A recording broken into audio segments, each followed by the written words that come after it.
Sox in the basement.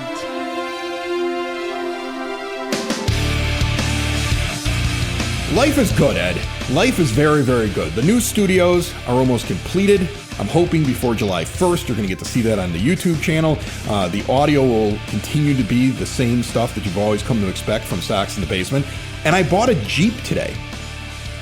You've long wanted a Jeep. Man, this is like a car that I've always wanted. Like when I took my first job in radio out of college, like I'd been at WPGU down in Champaign, and I went to WOMP FM. That's the actual call letters, WOMP, in Wheeling, West Virginia. And I had to buy a car. Man, I wanted to buy a Jeep. But I just wasn't making enough money. Like I wasn't making the money as a brand new radio disc jockey in Wheeling, West Virginia to buy a Jeep. Like I was practical about what I bought. I bought a Saturn. Like this, and I've never gotten to be able to get a Jeep because the next car after that, I had to get something big that would take, car seats and strollers. And next thing you know, I'm getting like a big giant SUV because I've got little kids, and that never went away. And then when I finally probably could have said it's time to switch to a Jeep, I'm going through the divorce. And I just never had a point where I was like, life is good, I'm buying a Jeep. And today I bought a Jeep. And life is good. Life is good. This was like a big thing for me. This is like one of the cars I've always wanted. Some people might think it's stupid.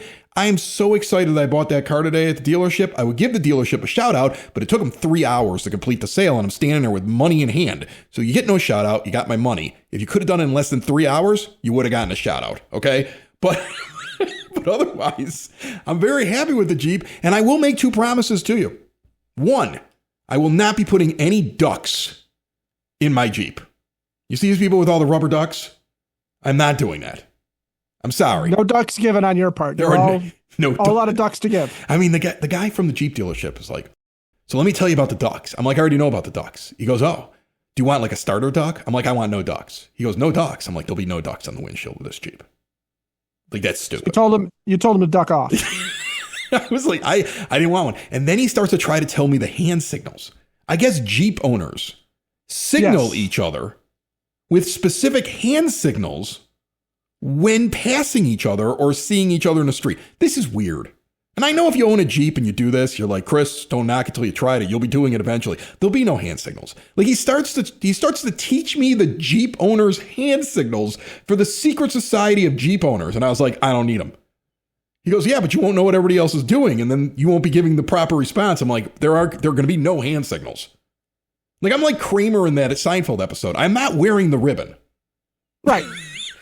There's some hand signals you don't want to know. You don't want to know how to respond to guys who are throwing up gang symbols. You just keep your hands in your pockets like, well, I don't know. Listen, I have one hand signal that I use in a car. And if you get it, you deserved it. And it's not pleasant. That's my only hand signal in cars. And it reminds you with go duck yourself. Yeah, there you go. There you go. The White Sox had a rough road trip. I want to talk about that. I want to talk about whether or not that's they're a garbage road team. They are a garbage road team. We're going to get into that. And we have so much that we want to talk about over the last week and possible roster moves that could be coming very, very soon. This episode of Sox in the Basement and every episode brought to you by Hyatt Home Medical Equipment. Keep mom and dad, grandma and grandpa out of assisted living. Help them switch to a new age of life. Get it so they can get around on their own, live independently. Why leave the home? Instead, keep them in the home. As they age, they don't want to go someplace else. Get them some stair lifts, ramps, grab bars, lift chairs. You can remodel the bathroom and make it super safe. And Hyatt's going to work with your insurance. They have 0% financing for qualified individuals. If you use a CPAP machine, unhappy with your vendor, switch now, get supplies directly mailed to you, and test it all out at their big, beautiful showroom in Evergreen Park. Hyatt Home Medical Equipment has all the equipment you could need, including continuous glucose monitors. Learn more about them at hhme.com. When you go to that showroom, Ed, you can see an example of like the bathroom setup. And that's probably better than any assisted living space that you could put mom and dad, grandma and grandpa in. Like and then they're in their own place. You know what I'm saying? Like there's every little alert there. If you haven't considered it or if you're thinking about doing that, do not forget to go to hhme.com and check out Hyatt Home Medical Equipment. They are a garbage road team. I'm totally with you on this one. Yeah, it's to the point where you question whether or not it matters at this point in the season, at this point in the rebuild, at this point with this team. But when you're a team that is suddenly competitive, to sit here and I'm sorry, but you're 20-11 at home, which is great, but you're 14-20 on the road. But here's the thing. Tell me that they get those statistics to kick off the season. Tell me they're going to have that back in March. And I would have hugged you and said thank you. Oh my gosh, yes, they're above 500 because of that. Because I didn't expect this yet. So like, here's the thing. If they were having a problem at home in their own ballpark, I think I'd be more concerned. If they were road warriors and having a problem at home, I'd be like, oh no, this is a problem. You got to teach a team to protect their own castle. Like, it should be hard to come into Chicago, go to the South Side, and play the Chicago White Sox. If you can establish that, as the team improves, they'll do better on the road. But what did I say about this road trip and the one beforehand? I think the last 2 road trips were 6-game road trips, and I wanted a split. I think I got 2 out of 4 on both of them, if I remember right. I know we got 2 out of 4 on this last one.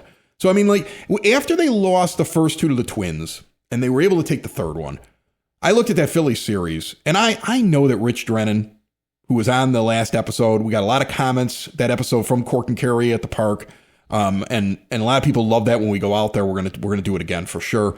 But Rich was talking about his Phillies, and he was like, well, they don't score a lot of runs. And I knew when he said that on the show, I'm like, oh God, they're going to score so many runs this weekend now.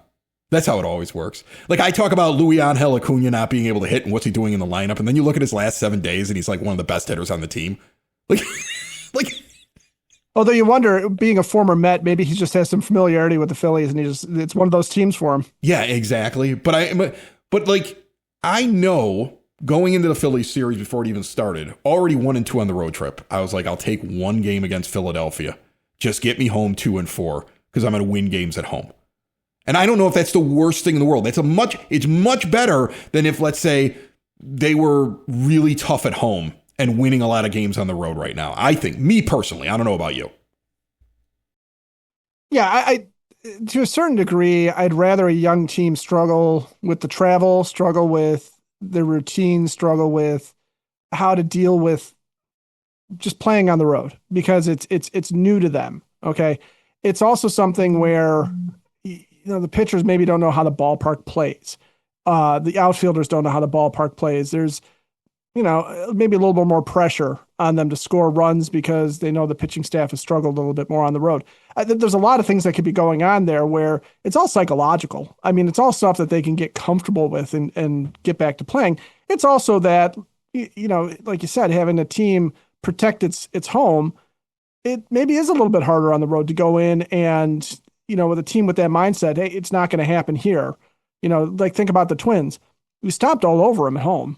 And then when you go up to Minnesota, the Twins, buckled down, tightened up a little bit and played some baseball and, protect their own yard, which is kind of what you expect the Twins to do in that situation. And I wasn't overly shocked that the Twins would do that. I thought, for sure that they would get their act together a little bit more when they had the White Sox in their own ballpark. But I don't know that I'm concerned about it other than the fact that you would love to see this team start to figure it out on the road. And you think about how unstoppable they could become if they were, close to as good on the road as they are at home. I mean, we'd be looking at them passing the Guardians for sure. Well, yeah, but they're in it. And it's a long season. Oh, they're in it. They're in it. They're a legit team. I don't think we're going to see a massive fall off as the season goes on. I don't know if they're going to catch the Guardians, and I don't know if they're going to make the playoffs. But they're definitely in this thing, contending in it, and have every chance to win it. And I think the point that you made about young team trying to figure it out on the road, we talk about going from AAA to the majors and the adjustment of that. And we talked about how it seems like the White Sox are trying to ease that adjustment as much as possible. But, man, I don't think you can simulate these long road trips and getting on a plane and going into a new town and the new time zone and everything as much in the minors as it's happening now in the majors. And so I would think that as this young team continues to get used to that, we may see more wins on the road. And I know they didn't go to the West Coast this time around, but I mean, you may see more wins on the road as they continue to mature. Cork and Carry at the Park is probably very happy that the team is back because now it's going to be live out there. Although we did that show and there were so many people at the park. Oh my God, it was packed. It was an off day. It was on Thursday. We recorded that show.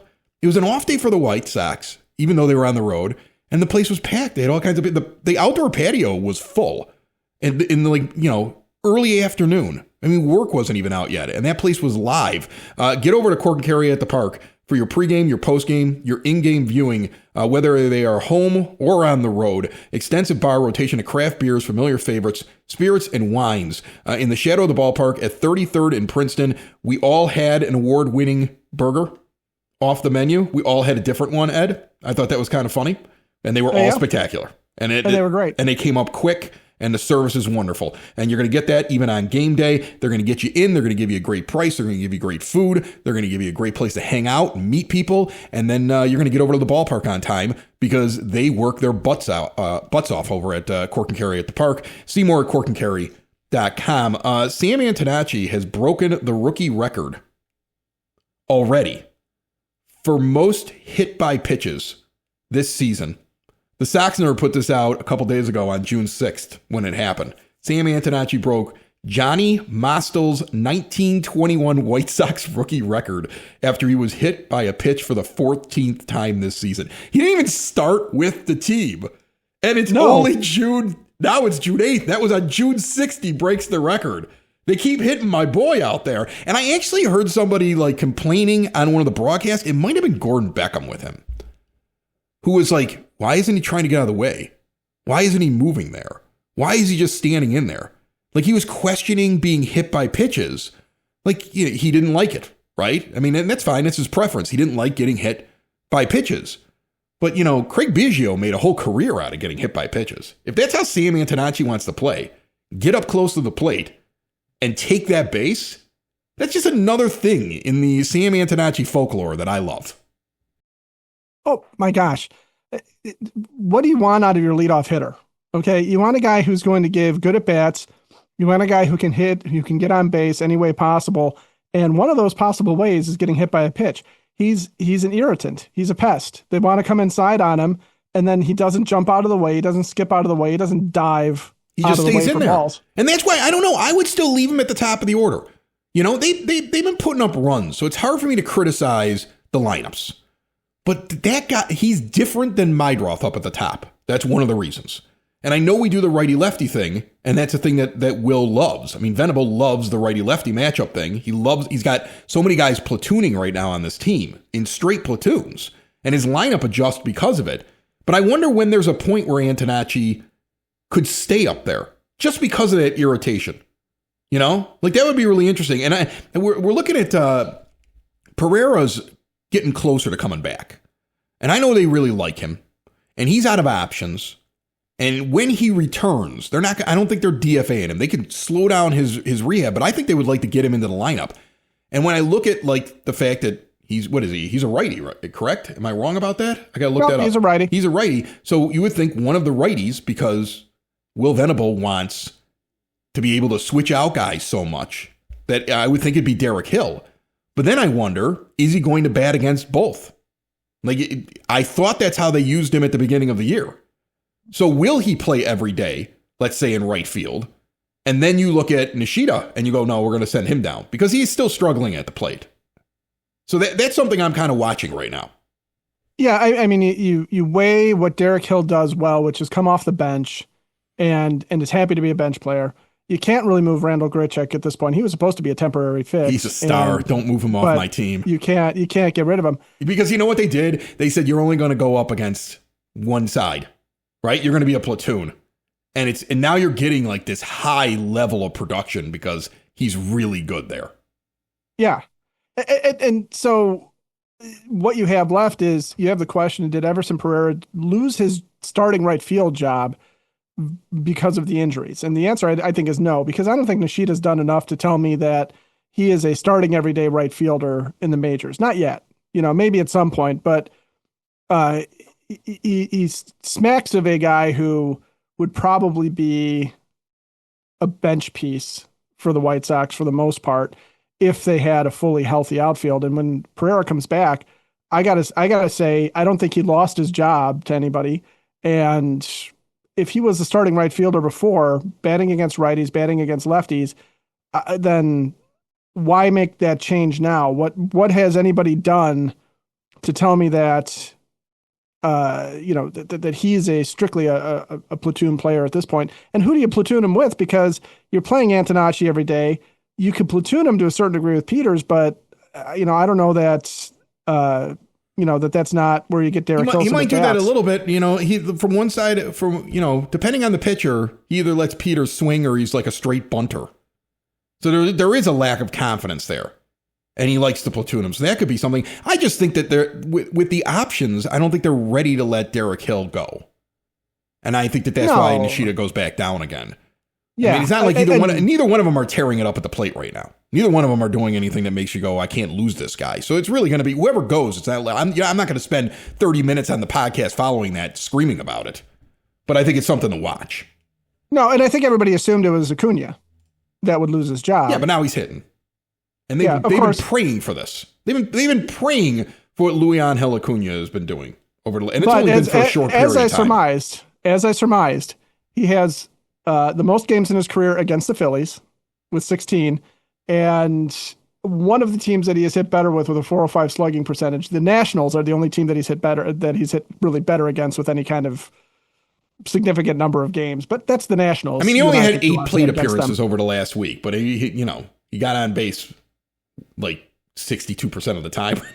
Yeah, which is good, which is what they want. So I mean, he drove in a run. He had a double in there. I mean, like he just showed some life, and I think that they want that kid to show life. If he shows any kind of life, they really don't want to move on from him. I think they like him, and I think somewhere in that front office they still feel like, well, if he goes away, then we lost on the Luis Robert Jr. trade, which is not true. The Luis Robert Jr. trade was all about clearing $20 million. That's all it was. and even Getz has said basically that the Lewis Robert Jr. trade ends up being David Sandlin. Right. Well, that's the thing. See, that's the thing I'm most concerned about. You took all that money, you gave the majority of it to Jordan Hicks, and he's an unfixable bad relief pitcher. I'm sorry. I don't think there's anything they're going to be able to do with this guy. And you've got him this year or next year. And you did all of that just so you can get David Sandlin, who has one really good start, and then for the last two. Like Major League Baseball got one game of film on him, and they're like, this is how we're going to attack this guy. And it's awful. So, I mean, like, that's the scary thing. And I don't know. I think I'm concerned right now, and maybe it's because I'm comparing it to the hitters. But I'm watching hitters, not every single time, but a good majority of hitters on this team, in this franchise, get promoted. And if they got to work it out for a week or so, they do. And then they're contributing. And there are more positives than negatives to the young hitters. But I'm seeing young pitchers come up, and we're not getting that thing that sometimes you see with other teams, where a young guy gets to the majors and he's lights out for a couple of months. And it's like, oh, here we go. We found an ace. And I'm not seeing that right now. I didn't see that from Noah Schultz. I saw struggles. I'm not seeing that right now from David Sandlin. I'm still waiting on Hagen Smith to get here. There's a reason why he's not here yet, because they don't think he's ready to do that yet. And I'm like, where's our Nolan McLean? Like the Mets got. I mean, the guy wasn't even a top 100 prospect, showed up, and he's had a couple of bumps this season, but the way he pitched the back end of last year and his overall numbers are spectacular. I'm still waiting for that guy to show up, because you need that for this to work. Unless Justin Ishbia takes over sooner than he's expected to do, and a bunch of money falls into the front office to go out and buy pitching, which is really hard to do, because you're generally paying for what that pitcher did before, not the results you're going to get from them. Generally. Like, you really need some of these guys to show up and actually be good. Is the pitching making you nervous? Because that's the one thing that, I lose a little sleep over. You look at what they did on this road trip. Everybody was bad, including Davis Martin. The only guy that had a good outing was Fetty. And the rest of the starting pitching was brutal. Well, and you look at the numbers, the home and away splits for the pitchers, just as a team. And it's about even at this point in terms of how many games that they've played. You have 288 and 2/3 innings on the road. 287 innings. So you're about an inning ahead. Okay, 2 innings ahead on the road.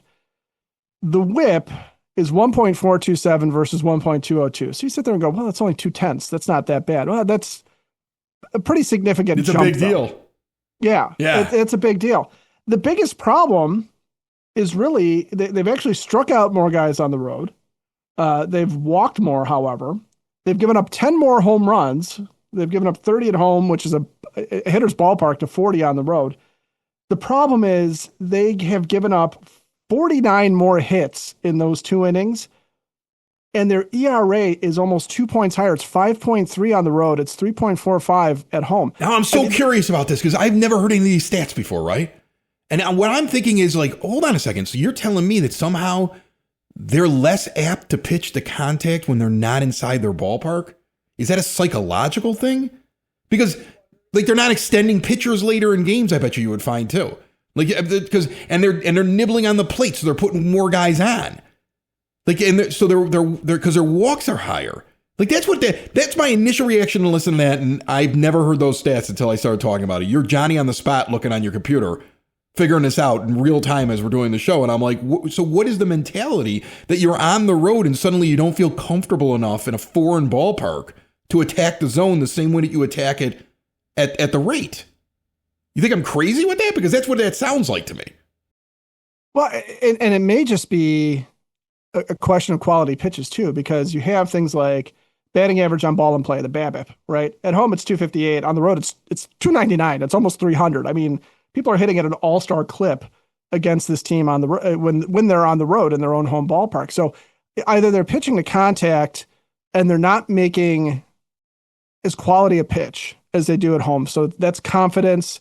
That is, being locked into your mechanics and what you want to do, or yeah, they're trying to strike guys out. They're trying to blow the ball past them. They're nibbling. They're aiming. They're not just letting it go and letting it go the way they do at home.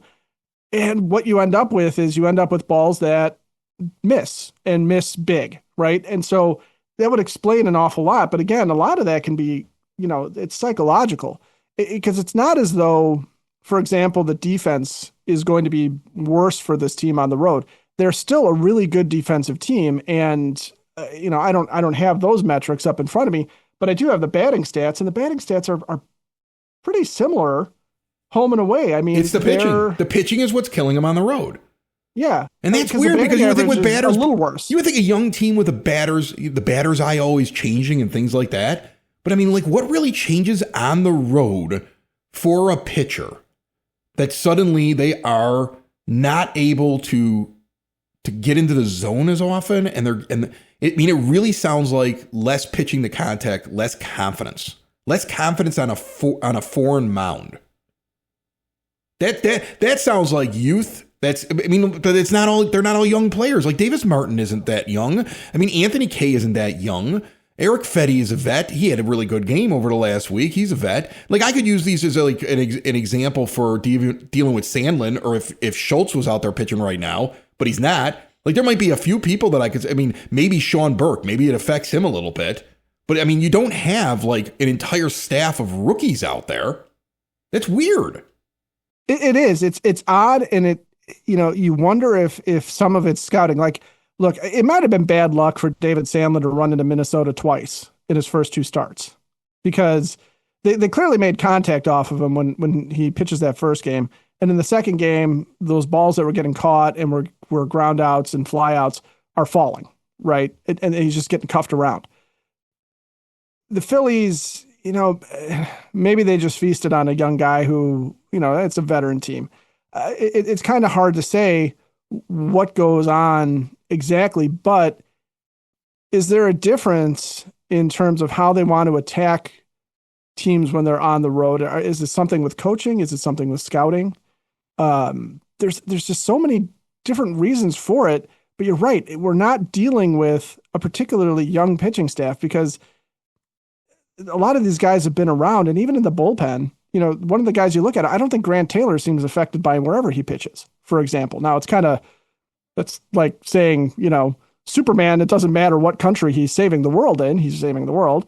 But still, show me who in the bullpen is a guy that you sit there and go, well, he's just learning the ropes, because Brian Hudson's been around. Sir Anthony Dominguez used to pitch in Philadelphia, for gosh sakes. Um, a lot of these guys, Tyler Davis is a rookie, but a lot of these guys have been around, and they should be as comfortable on the road as they are at home. So it tells me that there's something. It's not physical. There's something in the attack. There is something in the plan. There is something that goes wrong with how these guys are executing or how these guys are approaching it when they're on the road, different from when they're at home. And it might just come down to, with our fans behind us, we're that much more confident and we feel like we can do it here, and they're just more cautious, which would be a shame because, again, if the batters don't seem to be affected, if the pitchers are as confident as the batters are on the road, this is a team that not only is ahead of where we expected it to be, but this is a team that's, they'd be dangerous. in first place. They'd be in first place and dangerous. If they can figure out this road thing, they're going to win the division. I can't believe I just said that out loud at the beginning of June. But if they can figure out the road thing, they can win the division. Now, then again, they've got like the worst schedule ever. Oh my God! The schedule. So, let's not get too excited yet. They're at home for the next 6 days, but they got the Braves and the Dodgers, and then they go on the road to New York for 3, and then they go to Detroit for 3, and this could be a buzzsaw. And then coming home against the Guardians, and they get the Royals in the second half of that homestand. But look at this. Braves and Dodgers coming to town, road for Yankees and Tigers. Tigers aren't dead. You rolled over the Twins, and then look what they did when you got on the road to their place. It might be the same thing with the Tigers, and then you get this matchup with the Guardians, and they're going to be like, we want to put so much space between us and whoever's in second place in this division. They're going to be hyped for that on the 22nd of June. Like, this is it. This is the stretch here now that's about to start that is going to tell you whether or not they're a playoff team, I think. Because if they could just hang tough in it and then go 500 in it, I think they're a playoff team. Because I think they will figure out this thing eventually as the season goes on with the road. They got to hang tough through this series. It's a massive, massive test for them.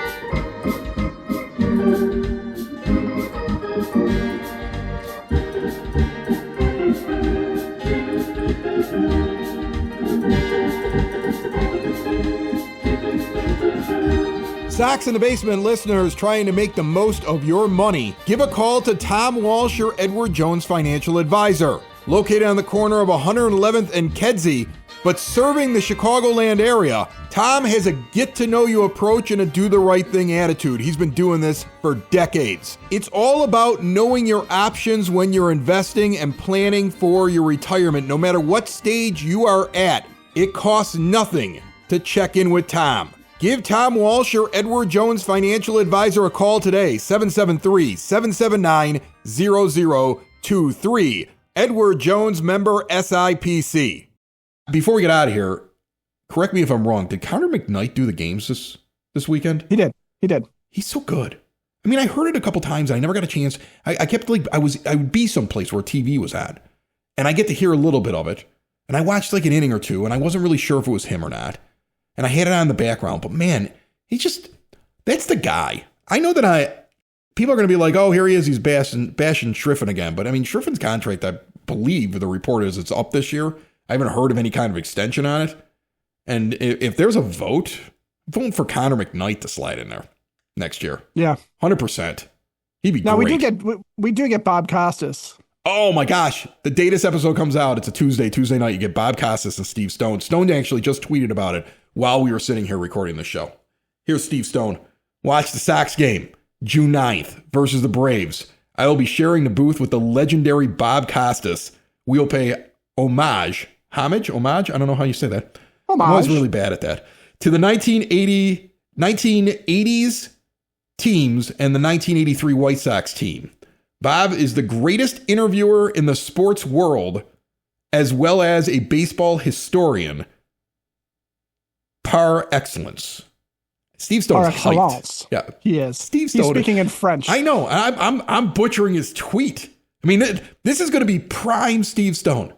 This is like he's been waiting. He's had this circled, not with a circle, but with a heart. He's had a heart on his calendar over June 9th. He is going to be so happy.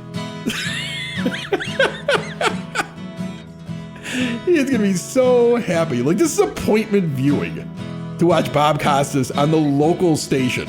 Because that's what he's doing. He's not even doing it like nationally. He gets to be a homer for the White Sox. Sox in the basement. Sox in the basement. Sox in the basement. Sox in the Basement. Heard everywhere podcasts can be found. And always on soxinthebasement.com.